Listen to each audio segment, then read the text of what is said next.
Olá, tudo bem? Nós vamos começar então a nossa mensagem.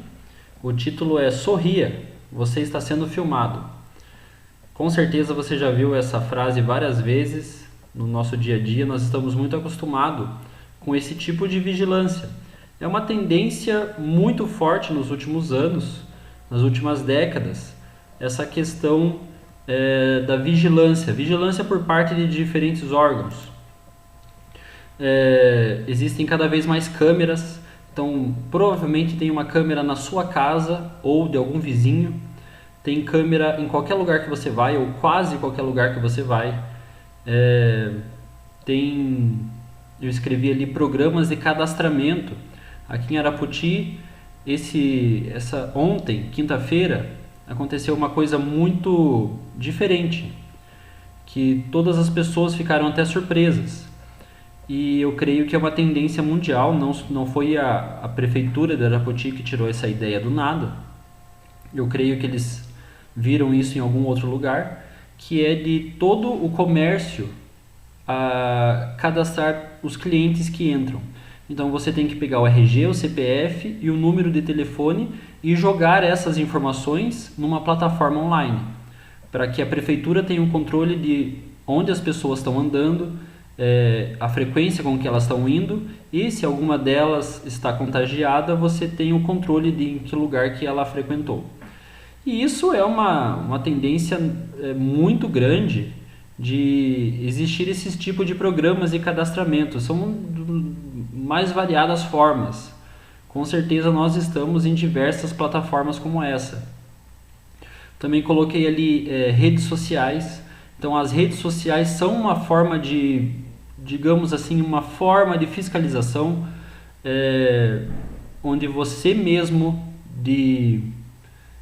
sem ser forçado de nenhuma maneira, você se abre, você fala sobre você, aonde você foi, o que você pretende fazer, coloca fotos das pessoas que você está junto, de tudo que você faz basicamente. E também eu coloquei ali mecanismos de score, ou seja, o que isso significa?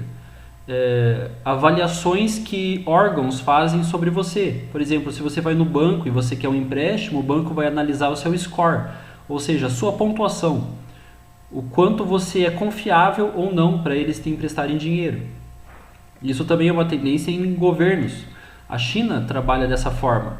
A China tem uma rede de score onde boa parte da população está presente ali e eles veem o quanto a pessoa é fiel ou não ao seu governo. Se a pessoa ela é bem fiel e leal ao governo, então é uma pessoa que vai gozar de boas consequências, de bônus e tudo mais. Enfim, toda essa fiscalização teria por objetivo classificar as pessoas como boas ou ruins, de acordo com o parâmetro utilizado. Ou seja, no final das contas, toda a fiscalização que existe, ela tem um objetivo maior, que é em classificar se a pessoa é boa ou ruim de acordo com o que eles esperam. Então, no caso aqui de Arapoti, por exemplo, a classificação seria: essa pessoa ela está contagiada ou não? Se ela não está contagiada, então deixe que ela circule e tudo mais, não vamos bloquear o direito dela de andar. Mas se ela está contagiada, você vai ter que bloquear essa pessoa, você vai ter que colocar ela em isolamento e tudo mais, enfim. Aonde eu quero chegar é que a Bíblia também faz um tipo de classificação. Ela divide toda a humanidade em dois tipos. Então a Bíblia ela é muito objetiva na questão de classificação. Ela pega todas as pessoas que já passaram por esse mundo e que ainda vão vir e classifica em dois tipos: os bons e os ruins. E o livro de Salmos é um dos maiores exemplos disso. O livro de Salmos inteiro, ele fala sobre dois tipos de pessoas. E ele fala de salmos do justo clamando do crescimento do injusto em relação a ele. E ele clama ao Senhor falando que ele é bom, mas que tem o ruim que está atrapalhando. e causando problemas em sua volta e tudo mais. O livro de Salmos, ele faz do começo ao fim essa classificação. E a gente vai ver que o primeiro capítulo de Salmo, o Salmo que introduz todos os 150 capítulos, ele já traz isso como um modelo. Então, o Salmo capítulo 1, ele é basicamente, eu tirei alguns versículos, são 6 versículos, eu tirei aqui 4 versículos, e ele divide em 2 tipos de pessoas. Um dos tipos são os bem-aventurados, ou seja, as pessoas felizes em relação ao modelo de Deus. Então, bem-aventurado o homem que não anda no conselho dos ímpios. Os ímpios seria o segundo tipo de pessoa. Então, eu coloquei o bem-aventurado e as suas ações em azul e as ações dos ímpios em vermelho. Então, o bem-aventurado, ele tem o prazer na lei do Senhor. Ele tem prazer em fazer o que Deus pede. E ele também tem essa característica de meditar dia e noite, ou seja, em todo o tempo, o justo, o bem-aventurado, o bom, ele está fazendo o que Deus quer e meditando na sua lei, tentando aprender um pouquinho mais sobre Deus para realmente fazer o que ele está pedindo. Agora, os ímpios não são assim, eles são diferentes. Eles são, porém, como a palha que o vento dispersa. Ou seja, são pessoas que são levadas a todo o vento de doutrina, todo o vento de filosofias, todo o vento de tendências, de modas. São pessoas que vão com o mundo, que vai com a maioria. São basicamente Maria vai com as outras. E aí ele traz 2 diferenciações em relação a consequências. Os perversos não prevalecerão no juízo, ou seja, são pessoas que na hora do juízo, quando Deus for julgar, for passar a régua, são pessoas que não vão prevalecer, ou seja, não vão passar nesse juízo. E você vê que o versículo continua falando, nem os pecadores na congregação dos justos, mostrando exatamente que a diferença básica entre o bom e o ruim está na questão do pecado. Então, os pecadores são os maus, são os ímpios, são pessoas que ou não sabem o que Deus quer, ou sabem e ainda assim fazem errado em relação ao que ele pediu. E aí termina o capítulo falando, pois o Senhor conhece o caminho dos justos, mas o caminho dos ímpios perecerá. Mostrando mais uma vez que Deus ele tem o controle absoluto sobre tudo o que acontece. Deus ele conhece o caminho, não só dos justos, mas nós vamos ver que Deus está observando todos. Esse é o objetivo dessa mensagem. A forma como Deus observa todas as pessoas. Esse padrão de divisão em 2, ele pode ser percebido em toda a Bíblia, desde o começo até o fim. Desde o começo, Deus dá 2 modelos, que é o modelo de seguir a sua ordem, ou seja, não coma do fruto proibido, ou de desobedecer a sua ordem. Coma e será punido. Então, desde o começo temos Caim e Abel, o bom e o ruim. Nós temos 2 tipos só de caminhos, o caminho largo e o caminho estreito. E assim como os Salmos falam, diversos outros livros falam sobre os 2 tipos de pessoas, os bons e os ruins.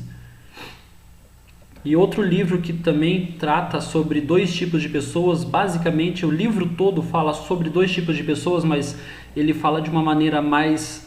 ele traz mais ações, ele traz uma parte mais prática. O livro de Salmos é uma parte um pouquinho mais teórica, sentimental, poética. O livro de Provérbios, ele trata de uma maneira mais ativa. A forma como o bom se comporta e a forma como o mal se comporta. O bom, ele faz determinadas coisas. Então, o bom ele é chamado no livro de Provérbios como o sábio. E o sábio, o próprio livro de Provérbios classifica o sábio aquele que sabe da vontade de Deus. Ele compartilha da sabedoria de Deus. Aquilo que Deus quer, aquilo que Deus pede. E o sábio, ele faz assim, o tolo faz de outra forma. São 30 capítulos falando sobre as ações da pessoa que é justa e das ações da pessoa que é ímpia. E ele também traz consequências. Ele fala da forma como o bom ele vai se dando bem em vida e principalmente futuramente na vida por vir, e da forma como o mal, a pessoa injusta, ela vai sofrendo consequências negativas. Então, como eu já falei, o foco da mensagem é, independentemente em que tipo de pessoa a gente está se enquadrando, a gente sabe que nós estamos sendo observados.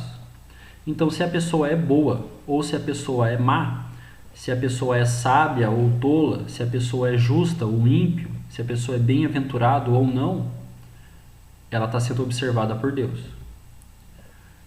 E o versículo que eu uso para me basear está lá em Provérbios 15:3, um dos versículos mais conhecidos. Os olhos do Senhor estão em todo lugar, contemplando os maus e os bons.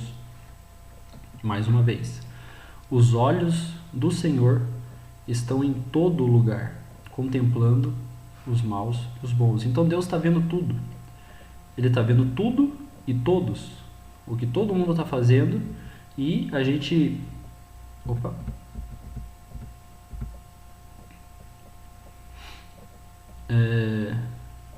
E o mais importante, como eu falei lá no começo, existem mecanismos de controle por parte dos homens, através de câmeras, através de cadastramento, através de redes sociais. Mais importante da forma como você é vista pelos outros homens, é a forma como Deus te vê. Então não é tão importante a forma como os outros te veem, mas é extremamente vital a forma como Deus te vê. Então o versículo diz que Deus tem uma visão completa de tudo o que acontece, e a gente também tem base bíblica em inúmeros outros versículos que provam que Deus, além de ver o exterior, ver o que a gente está fazendo, ver o que está acontecendo, Deus também analisa o nosso íntimo, o nosso interior, as nossas intenções, os nossos pensamentos, as nossas vontades, as nossas emoções. Enfim, quais são as ações de Deus em relação às obras de cada um? Como que Deus se comporta em relação ao que cada um está praticando?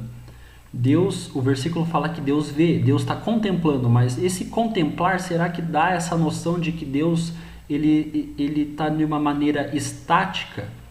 Deus está só contemplando, só observando, mas está de braços cruzados em relação a isso? Eu acredito que não. Deus não está só contemplando de braços cruzados, mas Ele está contemplando e agindo.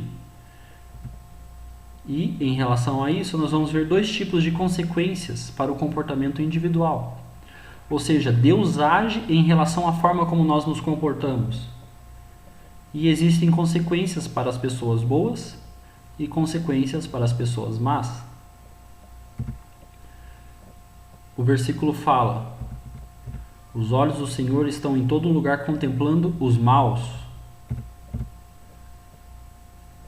E a partir de agora eu vou me basear no Salmo 34 para falar sobre as consequências que virão e que vêm sobre os maus e também sobre os bons.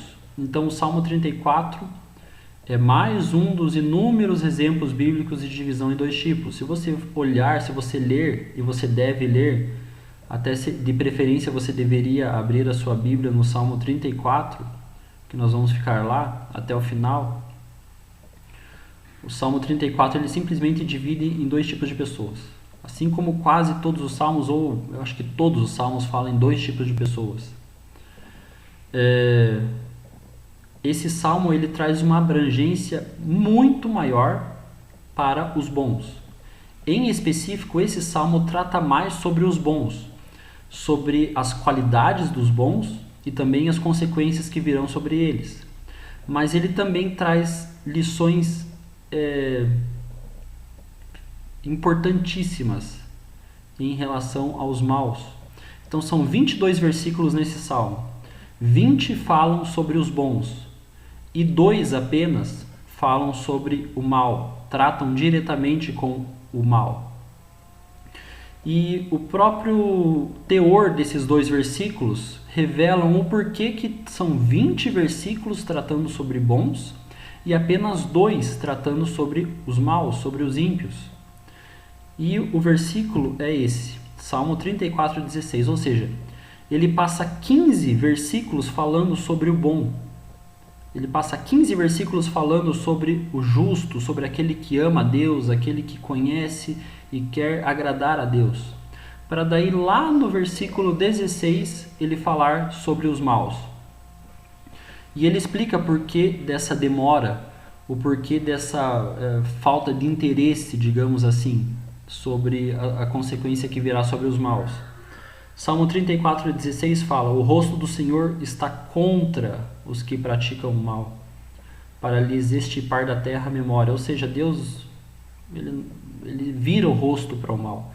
Ele não tem muita atenção para o mal, não no sentido de que ele faz vista grossa. Deus não faz vista grossa nenhum, Deus é onisciente, ele sabe de tudo o que acontece.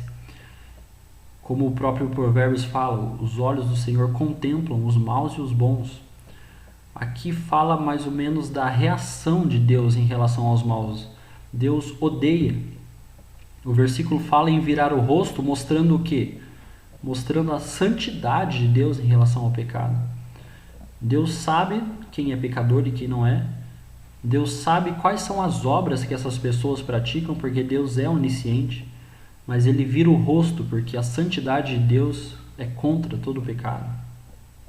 E a ira de Deus é tamanha em relação ao pecado que uma das consequências para o mal, para a pessoa má, é ser esquecido por Deus.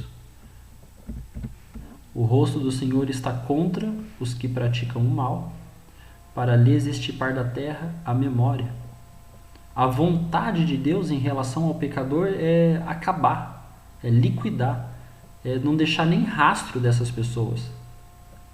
Apagar a memória, como se essas pessoas nem tivessem passado pela terra. Isso não significa que Deus se esquece dos pecados e dos problemas causados pelos maus, muito pelo contrário. Como eu falei, Deus ele vira o rosto em relação à santidade, mas não que ele deixa a bagunça rolar solta.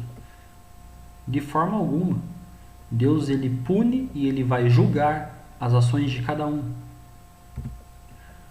E aí o segundo versículo que fala sobre, que trata diretamente aos maus, no Salmo 34, fala realmente isso. O infortúnio matará o ímpio, e os que odeiam o justo serão condenados. Ou seja, Deus ele vira o rosto, e esse versículo fala mais ou menos assim: Deus não precisaria nem agir contra a maldade dessas pessoas, porque o que eles mesmos estão plantando, eles vão colher. Ou seja, a própria maldade que eles estão agindo, a própria vida de dolo em que eles estão vivendo, trará as consequências negativas. O infortúnio seria a desgraça, seria a má sorte, seria um inconveniente que vai surgir em relação às ações que essas pessoas viveram em cima delas durante a sua vida, e de repente essas ações vão cobrar a consequência. Então ele trata mais ou menos dessa seguinte maneira: Deus nem precisaria agir, porque as próprias ações uma hora vão cobrar consequências. Mas não é só isso.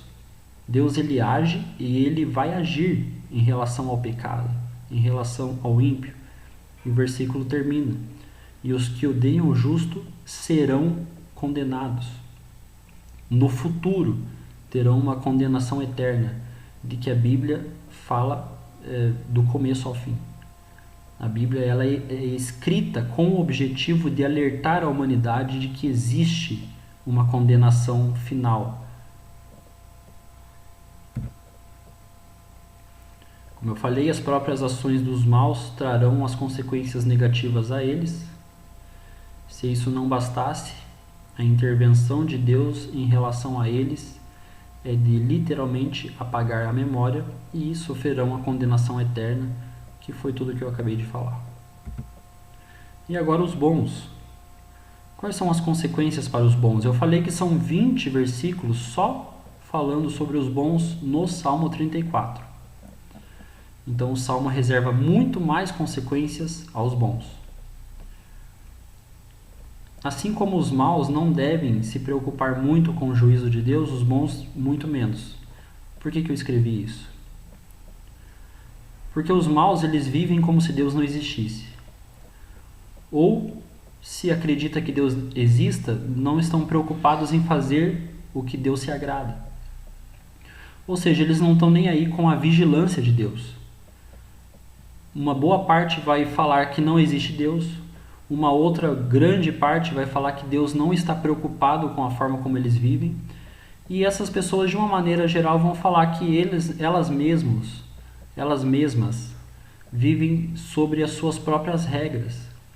Eu mando em mim, eu acho que é melhor para mim, eu faço o que eu acho que é bom e não estou nem aí para o que Deus pensa. Ou seja, não se preocupam muito com o juízo de Deus. Da mesma forma que os bons também não se preocupam, só que no sentido de que eles não têm uma preocupação de que Deus vá puni-los eternamente. Então eles vivem com uma leveza muito maior, uma alegria muito maior, e isso implicará, consequentemente, numa comunhão muito maior com Deus. Eles gostam mais de Deus, eles querem estar mais próximos de Deus, por isso eles não se preocupam com Deus, porque eles estão fazendo o tempo todo o que Deus quer. Eles naturalmente sabem que estão sendo vigiados e gostam de ser vigiados. O Salmo 34 fala exatamente sobre gostar de que Deus está olhando. Lembra lá que Provérbios fala que os olhos do Senhor contemplam os maus e os bons? Pois é, os bons eles gostam e eles querem que Deus esteja olhando para eles. Não sei se vai funcionar, mas eu estou com o Salmo 34 aberto aqui.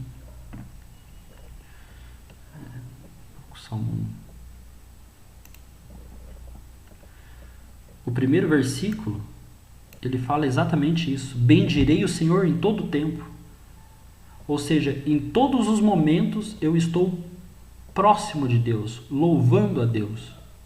E ele usa diversos verbos mostrando relação íntima com Deus.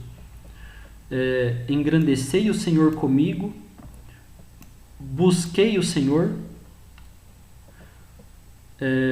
contemplai o Senhor e sereis iluminados. Clamou este aflito e o Senhor o ouviu. E aí vem no versículo que eu gostaria de usar para essa parte dos bons. O anjo do Senhor acampa-se ao redor dos que o temem e os livra.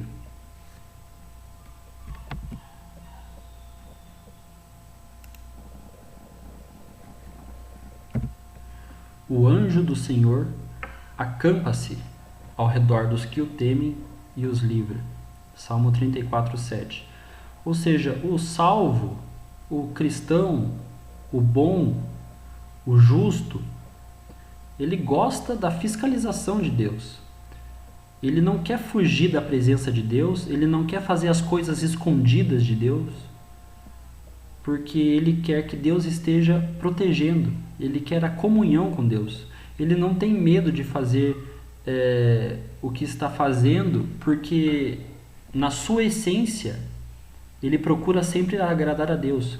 Então esse versículo, na verdade, ele mostra um padrão de ações entre os dois tipos de pessoas.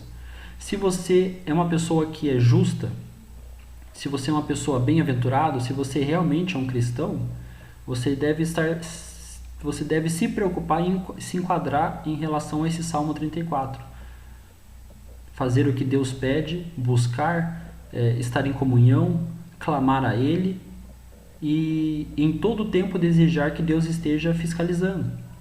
Porque a consequência ela é muito boa.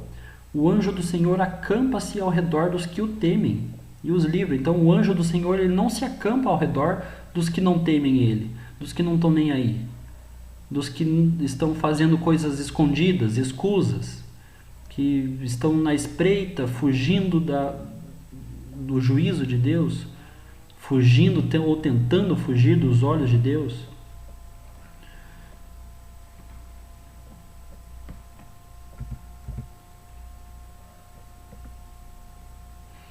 Então, a grande diferença nas consequências sofridas pelos maus e pelos bons está intimamente ligada às suas ações. Ou seja, enquanto os maus eles se esquecem de Deus, eles não acreditam em Deus, Deus também se esquece deles. Essa é a consequência. Da mesma forma que os maus não acreditam em julgamento, não acreditam em juízo, Deus irá condená-los em um juízo. Diferente deles, os bons, enquanto eles buscam a Deus, Deus também busca salvá-los. Enquanto eles clamam a Deus, eles querem estar perto de Deus, Deus também está perto deles. Então essa é a consequência. Ela está intimamente ligada à forma como você mesmo age. Se você está buscando a Deus, se você não tem vergonha de Deus, se você faz o que Deus pede, o que Deus quer, Deus também vai estar próximo de você, te ajudando, te auxiliando, ajudando você a crescer cada vez mais e te livrando dos problemas. Os bons amam Deus, não escondem nada dele, buscam ele e clamam por socorro. Essa é uma síntese do Salmo 34. Os olhos do Senhor repousam sobre os justos e os seus ouvidos estão abertos ao seu clamor. Ou seja, lembra que os olhos do Senhor contemplam os bons e os maus? E que o versículo do Salmo 34:16 fala que o rosto do Senhor se vira para os maus? Aqui é diferente. Os olhos do Senhor repousam sobre os justos. Ou seja, os olhos do Senhor estão constantemente em cima dos seus filhos, dos justos. E os ouvidos de Deus, ou seja, mostra que Deus está ligado com eles, Deus está atento às suas necessidades. Os ouvidos de Deus também estão constantemente abertos às nossas orações. Para terminar a nossa conclusão, nós vimos que existe uma vigilância divina sobre toda a humanidade. Existe uma vigilância humana. Você está sendo vigiado, você está sendo filmado, você está sendo controlado, sem dúvida. Mas isso não deve ser motivo de preocupação. Você deve estar, sim, se preocupando em relação à vigilância de Deus, porque Ele está sabendo tudo o que você está fazendo e Ele está observando. Nós também vimos que a humanidade se divide em dois tipos apenas, os maus e os bons.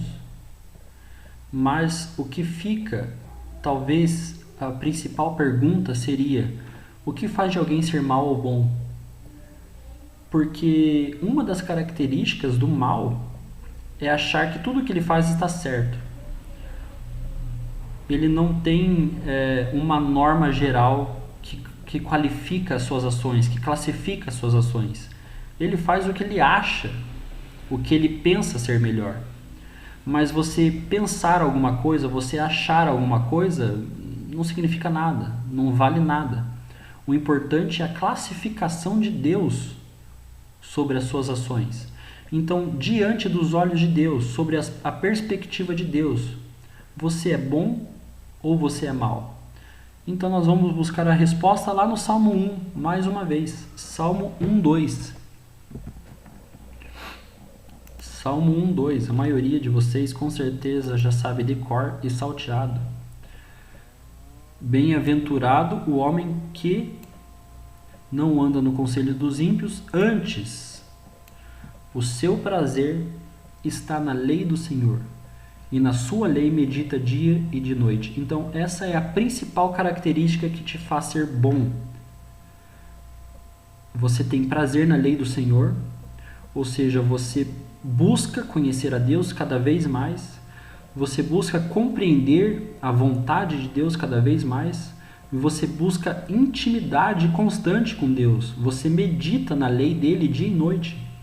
Não é só na igreja, não é só uma ou duas vezes por dia, Não é só uma vez por mês, não é só lá de vez em quando que você tem uma curiosidade sobre a Bíblia, mas é constante. É todos os dias, dia e noite. Então essa é a principal característica do bom. É a principal característica daquele que é reconhecido por Deus como seu filho e não vai sofrer no julgamento. Ele é salvo por Deus. E o mal